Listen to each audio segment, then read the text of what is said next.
বিসমিল্লাহির রহমানির রহিম।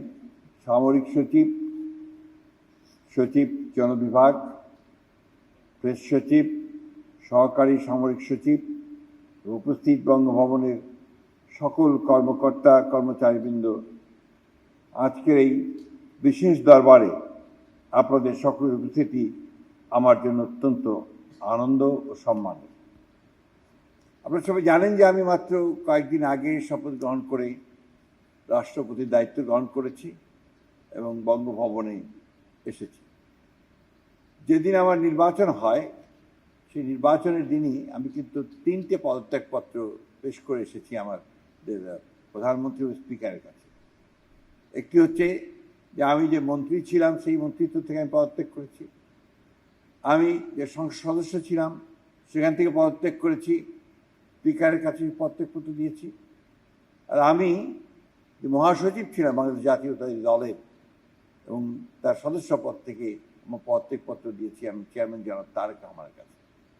অর্থাৎ আমি এখন সম্পূর্ণভাবে একজন দল নিরপেক্ষ মানুষ এবং আমার রাষ্ট্রের রাষ্ট্রপতি হিসেবে দায়িত্ব গ্রহণ করার পরে আমি সব কিছুর রাজনীতির ঊর্ধ্বে আমি থাকবো বলেই আমি শপথ নিয়েছি এবং আমার জন্য কোনো রাগ বিরাগ অনুরাগ কোনো কিছুর জন্য থাকবে না।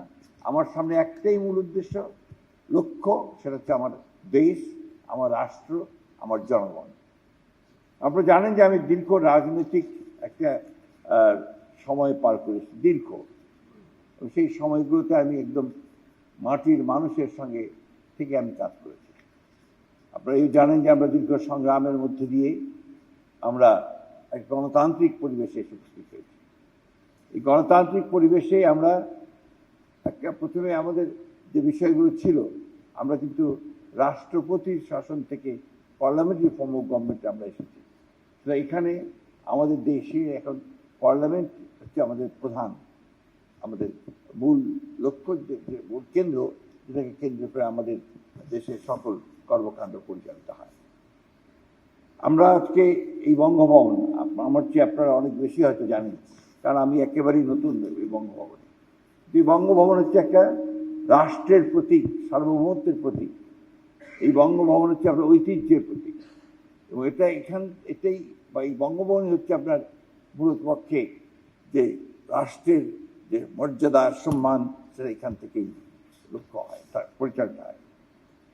আমি সর্বপ্রথম মহান আল্লাহ তাআলার অশেষ শুকরিয়া, গভীর কৃতজ্ঞতা আদায় করছি যে তার অশেষ রহমতে ও করুণায় আজ আমরা সকলে সুস্থ, সুন্দর, নিরাপদভাবে এই দরবারে মিলিত হতে পেরেছি। আমি আল্লাহ তাআলার কাছে এই জন্য সবচেয়ে বেশি শুকরিয়া আদায় করতে চাই যে আল্লাহ তাআলা আমাকে আজকে তার অশেষ রহমতের মধ্যে দিয়ে আমাকে আপনাদের সামনে কিছু কথা বলার সুযোগ করে দিয়েছেন এবং আমাদেরকে দেশ ও জাতির সেবায় মনোনিবেশ করবার সুযোগ করে দিয়েছেন। আমি আজকের এই দিনে আপনাদের সামনে আমাদের দেশের, আমাদের জাতির যে মহান মুক্তিযুদ্ধ, 1971 সালের মুক্তিযুদ্ধ, সেই মুক্তিযুদ্ধের মধ্যে দিয়ে আমরা যে দেশ মাতৃকার স্বাধীনতা ছিনিয়ে নিয়ে এসেছিলাম, সেই যুদ্ধে, স্বাধীনতা যুদ্ধে, মুক্তিযুদ্ধে যারা প্রাণ দিয়েছিলেন সেই সমস্ত শহীদদের আমি শ্রদ্ধাভরে স্মরণ করছি। আমি আজকে শ্রদ্ধাভরে স্মরণ করছি আমাদের সেই মহান ব্যক্তি যিনি স্বাধীনতার ঘোষণা দিয়েছিলেন এবং যুদ্ধ করে পরবর্তীকালে যুদ্ধে সক্রিয়ভাবে অংশগ্রহণ করে তার সহকর্মীদের সঙ্গে নিয়ে দেশ স্বাধীন করেছিলেন সেই মহান নেতা, স্বাধীনতার ঘোষক শহীদ প্রেসিডেন্ট জিয়াউর রহমানের প্রতি।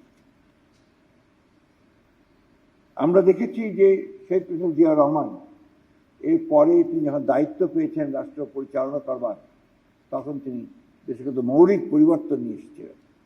তার আগে যে একদলীয় শাসন ব্যবস্থা বাকশাল ছিল, সেখান থেকে তিনি বহুদলীয় শাসন ব্যবস্থা নিয়ে এসেছেন এবং আমরা দেখেছি যে একটা বিধ্বস্ত অর্থনীতিকে তিনি তার মেধা, দক্ষতা, যোগ্যতা দিয়ে জনগণকে সঙ্গে নিয়ে অতি অল্প সময়ের মধ্যে তিনি দেশটিকে আবার ওপরের দিকে টেনে নিয়েছেন এবং যেটাকে বটমলেস বাস্কেট বলা হতো, সেটাকে আবার একটা সম্ভাবনাময় দেশ হিসেবে তিনি তৈরি করার কাজ শুরু করেছিলেন।